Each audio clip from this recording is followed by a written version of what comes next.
So the first setup that I'm going to show you is actually a really long, narrow food plot. The approach is very sneaky. We're kind of down in a bottom on our way into the stand, and we pop up at the last minute to get into this box blind. We've actually got up in this box blind before with deer out in this food plot and not spooked them. And we don't have to walk through any of the food to get there, so even if deer come through after we're there, they're not going to pick up our ground scent. This next diagram is more of what the deer are doing in the evenings. We expect them to be bedded kind of to the northwest of us and then travel down through the food plot. It's not really a destination food plot, it's just a plot to kind of stop them on their way through where we can hunt them. And as you can see, it's more of a rifle setup. There's two other main trails that come into the food plot, but this stand has also worked out pretty good for crossbow hunting with us, because it's got one path that if the deer come down, they're well within bow range. We hunt this stand sometimes in the mornings too, just because it's so low impact getting into and out of, and the deer movement is just the opposite direction in the mornings. We can hunt it on basically any kind of northerly wind. We're in good shape, and we're not going to alert any deer that we're there. And another great thing about this setup is we use it a lot in bow season, almost just as a recon stand. I mean, if we're not on deer in other places, we can sit in here, we can cover, 3 different trails and just see what's moving.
Spike bug.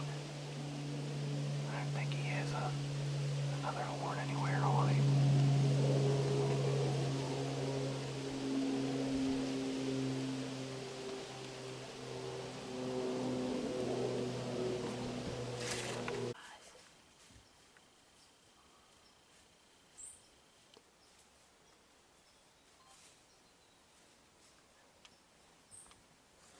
They're in range, aren't they? Just wait.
that or not.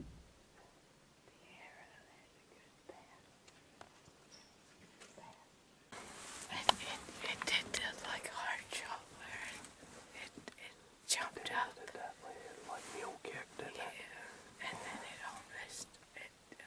looked like it was gonna die right there. It looked like it was hit pretty hard. Yeah. Do you remember where it ran? Out here. Remember where it went? I think. Okay, let's just sit up here and listen for a little bit, okay? I think it either went down or it just stopped right in here behind us. I didn't hear it crash though.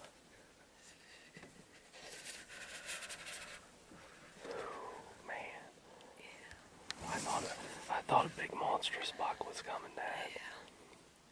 They started Just like the elusive like 3-inch spike came right in chasing them.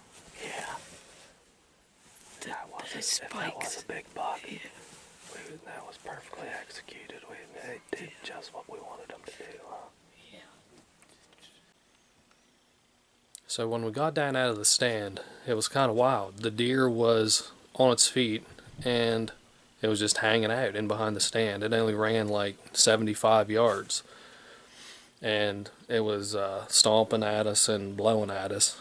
And we even tried to sneak way out around this thing, and we couldn't do it. So it was plenty alert, which I thought was odd. I thought Cohen just smoked this thing, just the way it reacted, the way it jumped up in the air, the sound it made. I thought we would find it that same evening, no problem. But we went back the next morning, and luckily, I'm really glad that we found his arrow, and it never passed through any kind of cavity on the deer. It only had a couple hairs on it. So I'm guessing that he just shot it high and it just glanced off the top of this thing's back. There was no blood anywhere. I knew almost exactly where that thing was standing and spent a lot of time looking for blood in that area and just didn't find any. So luckily it was a clean miss. Could have been a lot worse, but still led to be a pretty exciting hunt. Got our blood pumping a little bit.